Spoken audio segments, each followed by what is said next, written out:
Susan Coles, I met online 2 years ago. She did our very first Native Creatives event with Becky Misen, who's in the room too, which before it was even called Native Creatives. Susan has been a consultant on the programme for the last 2 years and has been a complete, amazing mentor and friend to me, and a brilliant friend to Festival Bridge and North Norwich Festival. So I'm going to hand over straight to her. Thank you very much, Susan. The PowerPoint? Yeah. I think in pictures, so I have to talk in pictures. Can I come down here so that I can And see I'm what also you're doing? aware of the fact that there's a camera up there and there's people in the room and it's really strange. And I've got wires hanging out of me, okay? So you don't really need to see me. Being on the short side, you can't see me anyway. So I want you to look at my images, and this is how I do any talk and presentation. And you know where that is. That is the Angel of the North.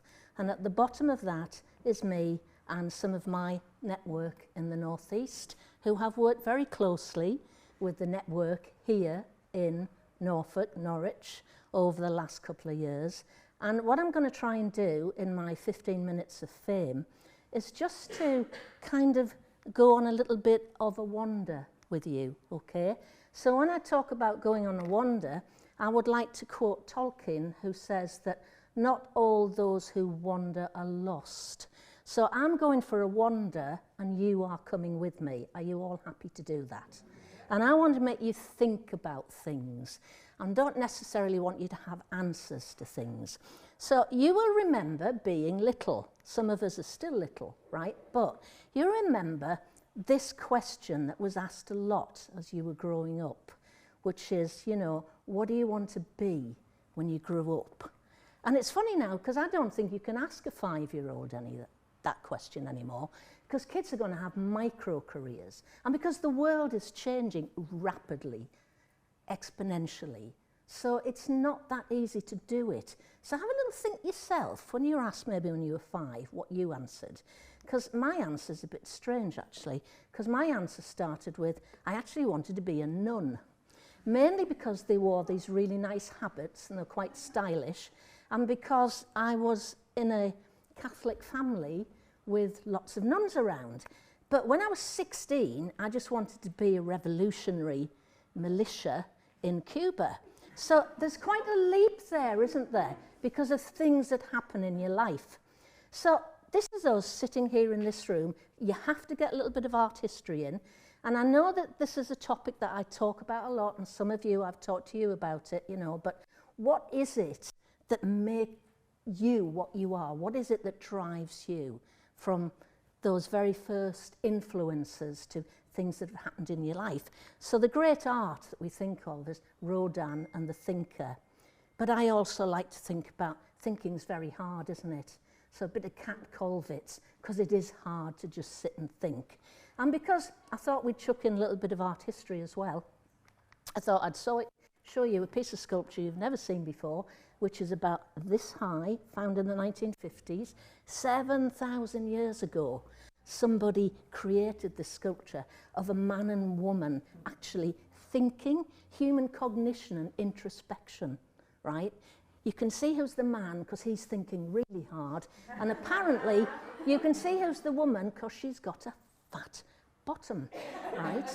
But even in those days, you know, people are thinking. So I'm still wondering, and I'm going back to when I was 5, 6, 7, 8, and I used to read these books. Does anybody remember Millie Molly Mandy? Oh, that's a relief. Millie Molly Mandy lived in a little village, and when you opened the front of the book, it was a map of the village. Millie Molly Mandy's best friend was called Susan, so I was bound to like the book. I even made friends with a girl called Janice, who I couldn't stand, because she had the full set of Millie Molly Mandy books in her bedroom. So I could go to her house, be friends, take a book home. So that was my beginning of knowing that I saw things in pictures. And I loved that little village, I loved it. And that began a journey which has never ended through life of comics. And it might sound a little bit strange because a lot of people nowadays, you can't really buy a comic. You know, the Beano is online and so on and so on. But I went through everything. I went from, you know, the Beano and the Dandy and the Beezer, up to the Four Marys and the Judy and then the Jackie. People will remember that, where you had the photo stories and everything was in a picture. And that was kind of something really influential in my life. And I remember the first comic I ever had was called Harold Hare. I graduated up to American Supergirl and Superman comics, which my father told me I wasn't supposed to buy because they weren't very nice. I don't know why. So my mother used to say, "You've got those magazines under your bed again," but it was only Supergirl. And then, of course, I'm from the Northeast, so I still buy Viz, right? So it's still there in my life. It's still really, really important. I love stories, I love pictures. So I'm getting a little bit older now. I remember sitting on the staircase, actually, because we used to have these things, young people, you won't know this, paper boys and paper girls. They used to put things through your letterbox. So I used to sit there waiting for the Harold Hare comic on a Wednesday morning to come through the letterbox. But you weren't allowed to read it till you came home from school. And, you know, every single character in it is really, really important. So anyway, I went to school. And I didn't like school very much. I went to a secondary school, which was a girls' grammar school. It was in quite a very old building with what they called a modern part. It was kind of grey walls, very what I would call severe spaces, very, very little on the walls. We didn't have an induction. You never went to the school to visit it before you went to the school. You just turned up one day in September, right? It's quite frightening if you think about it.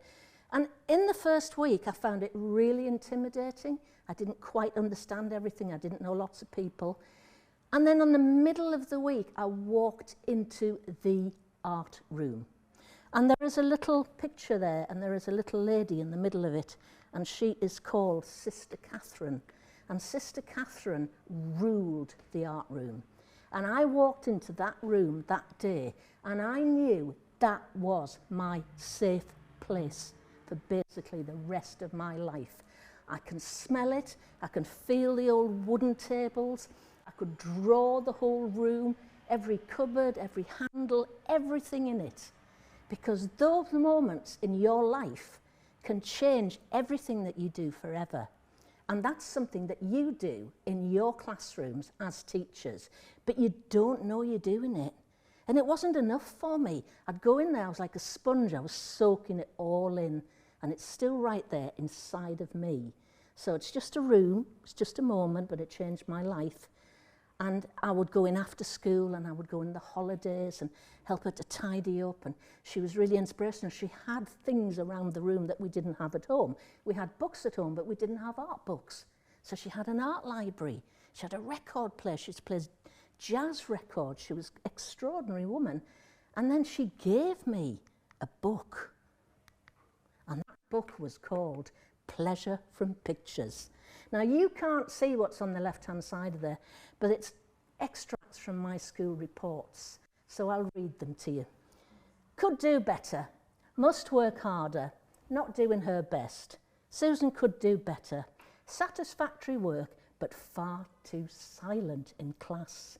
A fair result, which suggests that Susan has a lot more to contribute in class. Rather silent still. Susan is by no means careful enough about handing in her essays. That's the picture of my life in school. I don't have a voice, but somebody gave me a book, and I turned the pages of that book, and I went inside those paintings. And this has a particular story behind it. Some of you have heard, and if I get time tonight, I'll tell you that. But it was Mindhart's Avenue at Middle Harness, and I could go into that picture. I could smell the smoke coming out of the building. I could walk through the mud. I could hear the cows in the fields. And it introduced me to art. So there I am, you know, I've got Cézanne, who's now at the Tate Modern this particular week, and I've got Van Gogh. There weren't any women, of course, as you can imagine, because they hadn't appeared at that point in time. But I love these books. And she gave me the books, and I've still got the books. I've got, you know, Flemish painters and Renaissance painters and Pleasure from Pictures. And honestly, it was the most extraordinary time. So here I am. I had no voice, right? I had no voice at all. So where did I find my voice? I found it through art.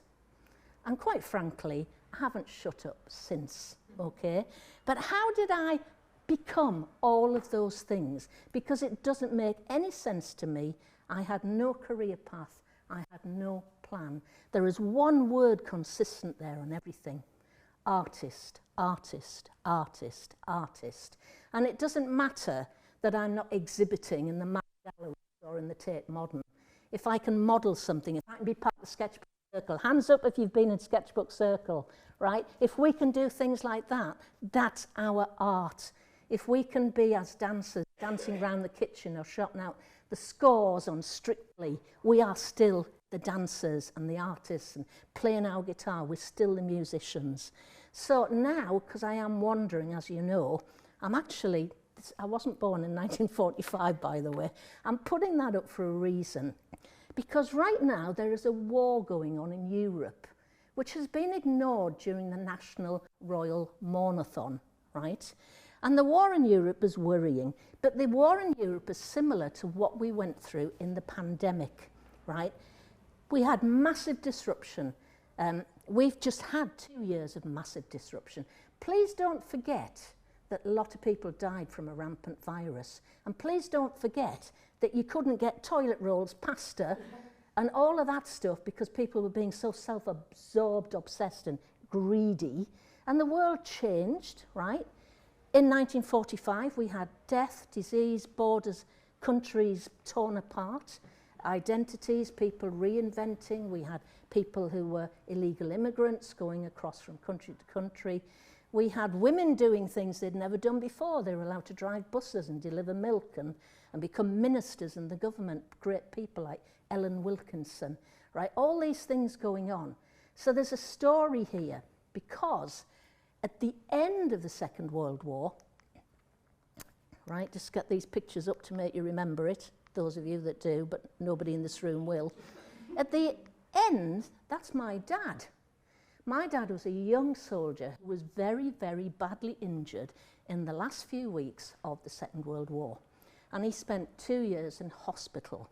And he was nursed by an Irish nurse who had come over during the war.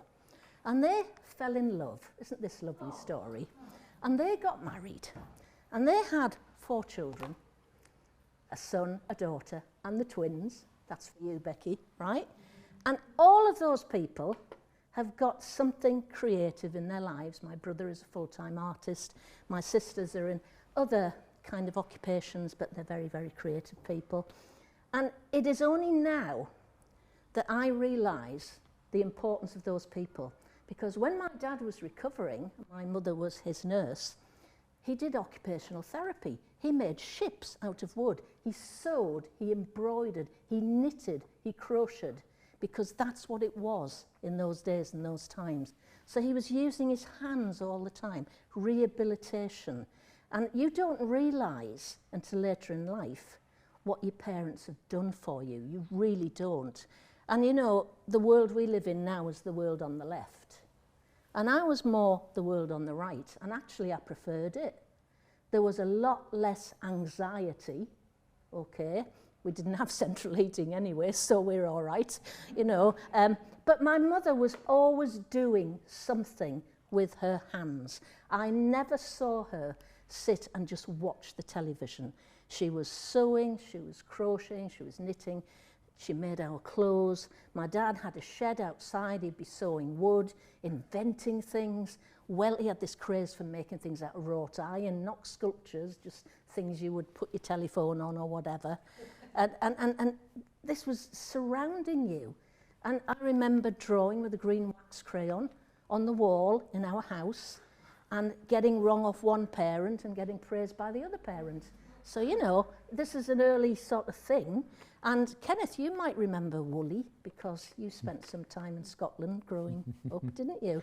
Wooly. Wooly is a character in a comic called The Sunday Post that you get in Scotland and we get in the North East because we're close to Scotland. And he is the original reflective practitioner. He starts the comic sitting on his bucket, thinking about what he's going to do, and he has an adventure, and at the end of it, he sits back on his bucket again, and he does all the things that Donald Schoen tells us a reflective practitioner should do, reflecting on what's happened and what's going to happen the next bits of your life. So my comics come back into it again, you know, so there is Woolly, and there it is, reflective practice. So bringing back to the comics, bringing back to Woolly, bringing back to where you are now, everybody in this room, you come here usually from work, and the biggest thing in your life is your work-life balance, isn't it? And getting it right, and how hard it is, and sometimes impossible. But those things are important, you know. You can have the best career in the world. If you haven't got your health, it's going to fall apart. If you don't have your friends and family, you've got no support around you. You've got to think, what are the important things? And the important thing is why you do what you do. Whether it was something when you were very small, whether it was a moment in your life, whether it was something you heard, something that you did with your hands, whether you were dancing or singing or whatever. Those are the important things. And I know some people are familiar with this diagram because I have used it before in talks. This is called the iceberg principle. And above the iceberg, a lot of us, we have learnt behaviours. We behave in a certain way. But what is underneath that nobody can change is your integrity, your beliefs, your personal values, your honesty, sincerity, unwavering principles, being complete and authentic and living life by what it is and what is not acceptable to you, such as your morals and your ethics. Really important. Ofsted don't give a flying whatever for these. They just want to see systems in place. The human side of being a teacher and an artist is the most important thing. So you've got to stay true to yourself and your beliefs, whether you're an artist, a dancer, an actor, a musician, a bit of all of those. Be what you are. So concluding now, all the important things. My mother had a sewing corner. She had a picture on the wall, Albrecht Dürer's hands. And some of you will know that during lockdown, I became a little bit obsessed with the whole idea of touch, right? And one of the reasons for that is I fell over and I broke my shoulder, and I broke it so badly that they came into the hospital and they said, you're going to have a life-changing operation. And I was in so much pain. If he'd said, chop it off, I would have said yes. And they took it out and put this, I've got a bionic shoulder. But I thought 3 days after the operation, I'd be drawing and sketching and doing things. No, you don't, you know. It took like 9 months of really serious rehabilitation to get my touch back, and how I missed it. You know, and I was doing sketchbook circles, so I was still ripping and collaging and taking photographs and trying to do it. But I think it's really important for us to think about that within the context of what we do, whether we're plucking the strings on an instrument, whether we're using our body to move around. That haptic sense is so important. And I'm always inspired, because I do quite a bit of work with the Yorkshire Sculpture Park, by Barbara Hepworth, and I'll probably end with this now, and I'm about 2 minutes over, apologies. Barbara Hepworth, we know her work, her lovely curves and shapes and the way that she forms these. And it was all because of something that happened to her as a child. She lived in the Yorkshire Dales, and this is a quote from her autobiography. All of my early memories are of forms and shapes and textures. I was moving through and over the West Riding landscape with my father in his car. The hills were sculptures, the roads were defined as the form.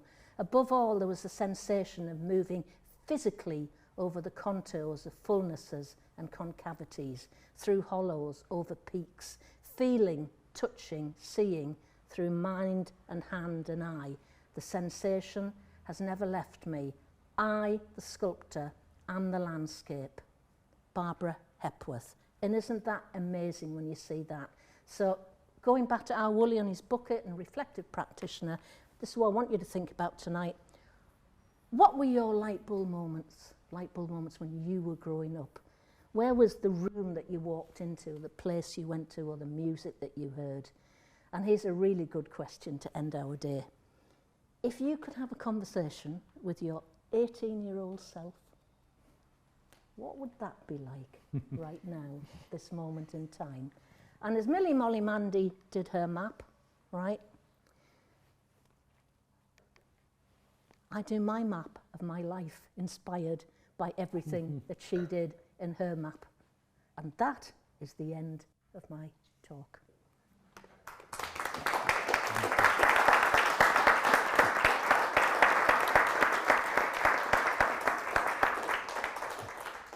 Just watch this for a few seconds.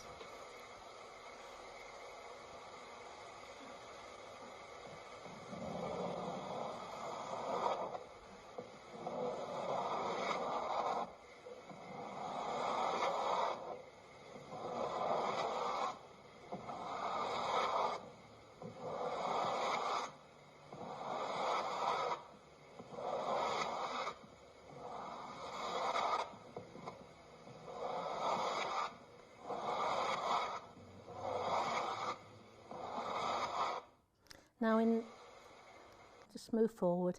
In 1973, the artist Rebecca Horn stuck pencils all over her head and she drew. And that became a really seminal piece of art, of performative art and drawing. Because what happened there is it is that moment in time that counts. The movement, the noise, the experience to the artist. So there are lots and lots of people out there within drawing and performance that use art. I'm only going to show you a couple of examples, and we're going to take a risk here tonight because I'm going to get you to do some performative art. Bearing in mind that there are some people in this room that have done whole performances with me at the Gerald Moore Gallery in London, right? So I'm not afraid of it, and using the same very limited introduction. So this is Gosaya, I can't pronounce the name, but I'll have a go, Volderazak. And he put himself in a box for 17 days. There was an exit for the toilet, by the way. And he was in a black box, and he did this amazing piece of work. There's another artist that I've had the pleasure of working with called Jordan Mackenzie, and Jordan locked himself in the Arnold Feeney Gallery in Bristol with white cubes, white boxes, white clothes, and spent a week in there making marks, noises. People come in, they carry out the drawings on their feet, all sorts of things start to happen. So the human body is incredible. You know, you remember Leonardo's Vitruvius Man and the whole idea that, you know, you basically are a compass and you've got this center of you. And it's a lovely thing to think about. It's very related to lots of other things in music, in composition, in rhythm, in dancing, and in just kind of the patterns that we see in life and in nature. And the artist that is inspiring the workshop tonight is called Judith Ann Braun. Judith Ann Braun uses her hands, so I'm revisiting my obsession with touch, because it's really important.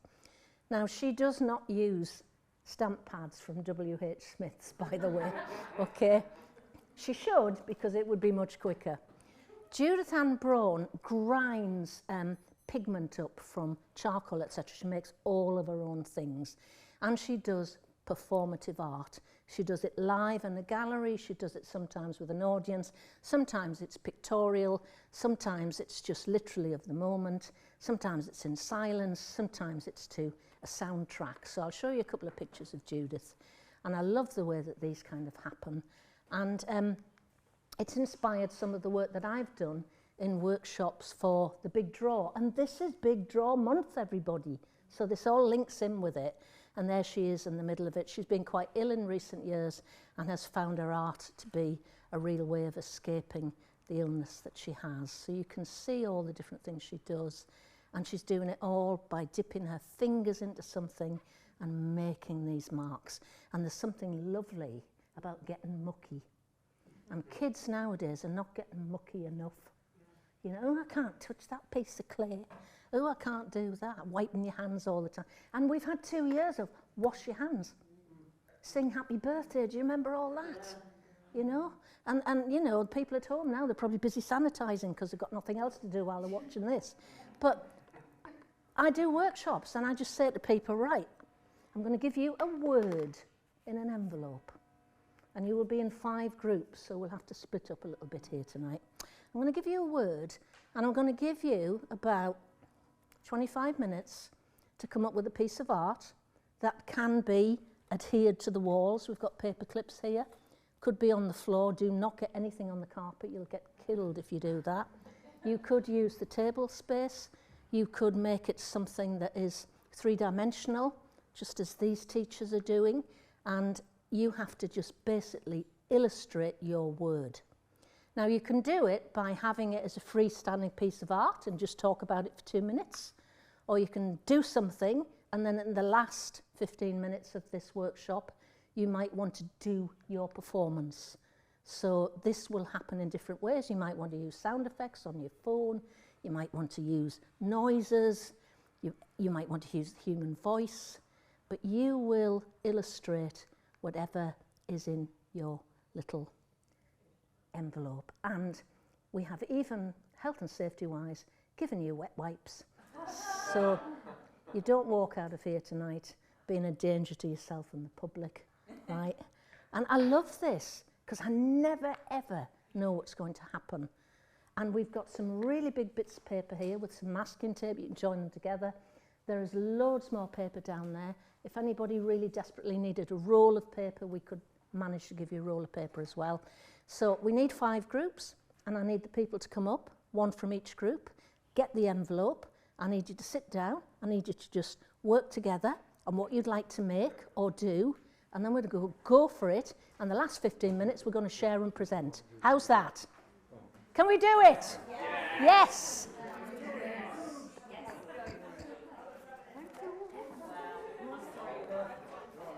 Da, da, da, da, da, da. Okay. Just take one, Callum. I like the blue one. I knew you'd do that. 5 groups, please. All right, Helen? Yeah, okay. There you go. You'll be good at this. I have an envelope left, and people at home can do this. If you're watching this on the live stream, then get some kitchen towel, rip the tablecloths off your kitchen tables, and just do this, and you can get a word at random out of a dictionary.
We are going to give each group a few minutes each to either do a performance or installation or whatever.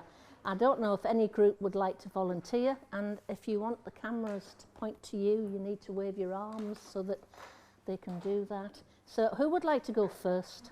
We'll go first. Oh, right, okay. Okay, we'll go first. So you want to all come round and have a look? Right, Susan, your jobs. This bit. Which is to borrow. Right, okay. So I need you guys to be able to see me, because I'm going to be the conductor and you're going to be my orchestra. So all of you, yes. So basically there are just a few things I need to do. The first thing is it's going to be very small tapping on the table, like this. And then we're going to make some noise with our mouths. Then we're going to be clapping all the way through to back. So if you follow me, I will be doing the movements and letting you know while the piece of work is being created. Maybe you'll be able to guess our word at the end. I don't know. Okay, so you've each tabletop nearby, so if everyone's ready, we're going to start.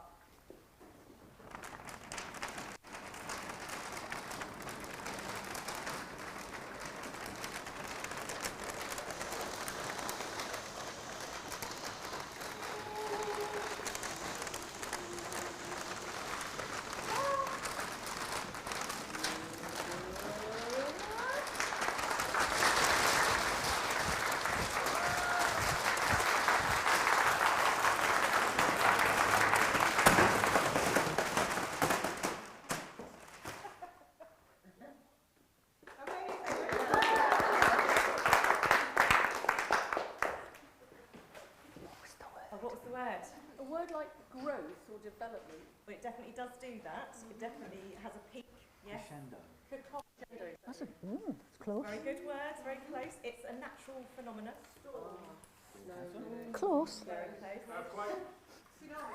Tsunami, yes! Well done, group. Thank you for your participation. Thank very you. And who would you like to be next? Hide your word. People, hide it. Hide your word. Okay. Right.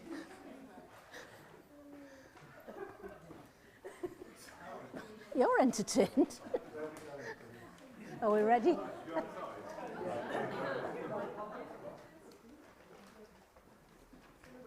That was great.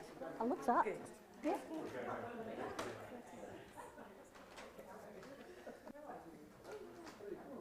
Are we ready?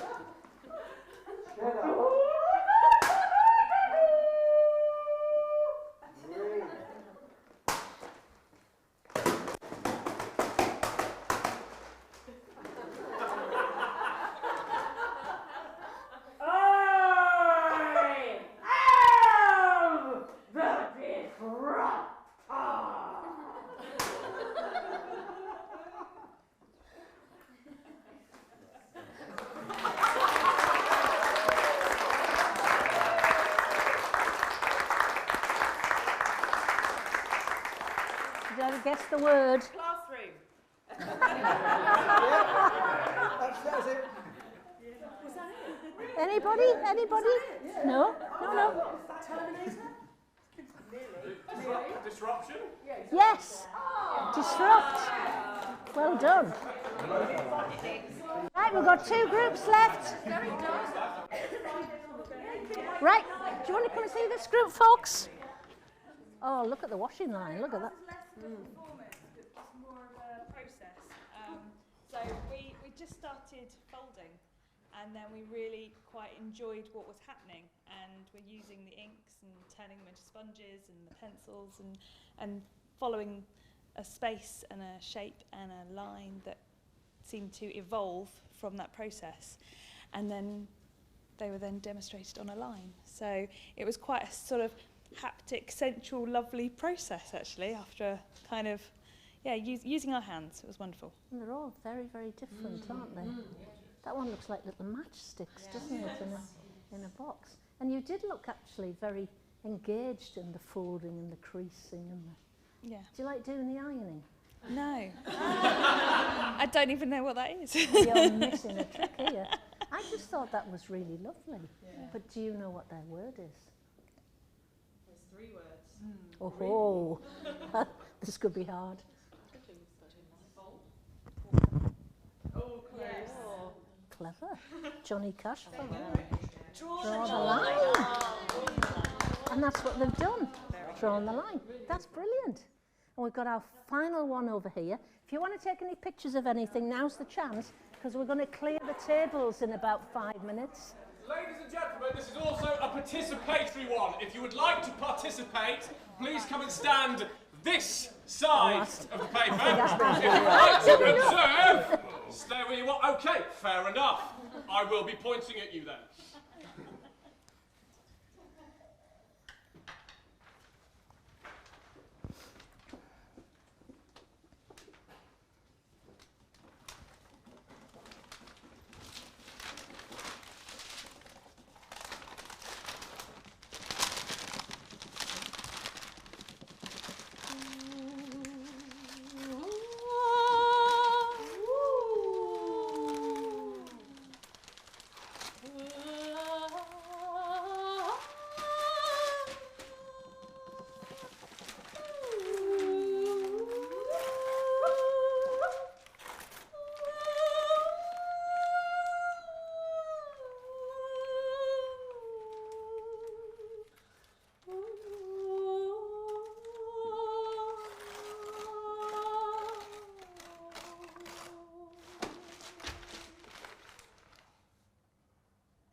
What a wonderful mix there.